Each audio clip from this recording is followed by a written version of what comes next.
Guys, क्या आपको पता है कि पीवी सिंधु ने 20 ऐसी कंपनियों को लीगल नोटिस भेजा है जिन कंपनियों ने उन्हें ओलंपिक मेडल जीतने पर बधाई दी थी। चौंक गए ना?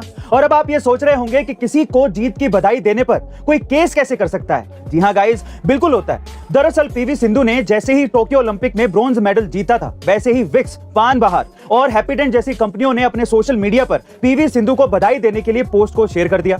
लेकिन यह लीगली गलत था, क्योंकि इन सभी कंपनियों ने बधाई वाली पोस्ट पर अपने ब्रांड्स का लोगो भी यूज किया था, यानी कि उन्होंने इनडायरेक्टली अपने प्रोडक्ट को प्रमोट किया था। असल में advertising standards council of India के हिसाब से कोई भी ब्रांड बिना परमिशन के अपने एड्स में किसी भी शख्स का नाम और उसकी फोटो यूज नहीं कर सकता। बस इसीलिए पीवी सिंधु ने उन सारी कंपनियों को लीगल नोटिस भेजा, जिसके बाद उन सारी कंपनियों ने अपने अपने पोस्ट डिलीट कर दिए। वैसे गाइज, आपका इस लीगल एक्शन के बारे में क्या ख्याल है? कमेंट सेक्शन में जरूर लिखिएगा। गाइज, आज बड़े अफसोस की बात है कि भारत की अपनी कोई राष्ट्रभाषा है ही नहीं, और जब भी राष्ट्रभाषा की बात आती है तो ये देश 3 खेमों में बंट जाता है। पहला, जो हिंदी भाषा को राष्ट्रभाषा के तौर पे देखना चाहते हैं। दूसरा, वो जो अंग्रेजी भाषा की वकालत करते हैं। वहीं तीसरा तबका ऐसा भी है जो संस्कृत को राष्ट्रभाषा बनाने की बात करता है।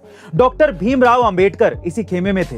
हिंदी अंग्रेजी भाषा के विवाद को खत्म करने के लिए बाबा साहेब संस्कृत को राष्ट्रभाषा बनते देखना चाहते थे। वे कहते थे कि संस्कृत सभी भारतीय भाषाओं की जड़ है, जो सभी क्षेत्रीय भाषाओं के बीच एकता की कड़ी का काम करेगी। आप में से कईयों को यह सुनकर आश्चर्य हो सकता है, लेकिन साल 1949 में जब संसद में राष्ट्रभाषा पर बहस चल रही थी, तब बाबा साहब अंबेडकर और नसरुद्दीन अहमद 2 ऐसे नेता थे जिन्होंने संस्कृत का पक्ष लिया था। वैसे गाइज, आपके हिसाब से कौन सी भाषा राष्ट्रभाषा बनने लायक है? कमेंट सेक्शन में जरूर लिखिएगा। गाइज, हमारे देश का प्राचीन विज्ञान इतना ज्यादा विकसित था कि आजकल के साइंटिस्ट भी उसे देखकर हैरान रह जाते हैं। ऐसे ही एक महान साइंटिस्ट का नाम है आर्यभट्ट, जिन्होंने जीरो का आविष्कार तो किया ही, उन्होंने 1400 साल पहले बिहार में दुनिया का पहला एस्ट्रोनॉमिकल कैंप भी बनाया था, तारों की स्टडी और ब्रह्मांड के राज को जानने के लिए। इस जगह का नाम अब है तारेगणा, जिसका मतलब है तारों की गणना।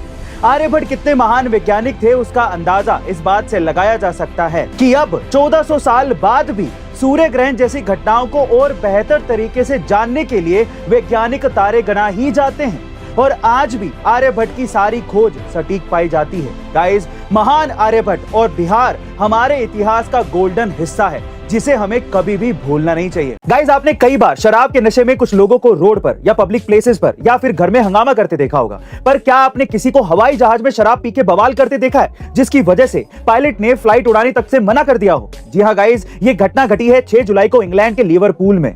यहाँ पर इजी जेट की एक फ्लाइट लिवरपूल से टेनरिफ जा रही थी। उड़ान भरने के कुछ ही देर बाद एक कपल ने अपनी सीट के पास खड़े होकर शराब पीना शुरू कर दिया।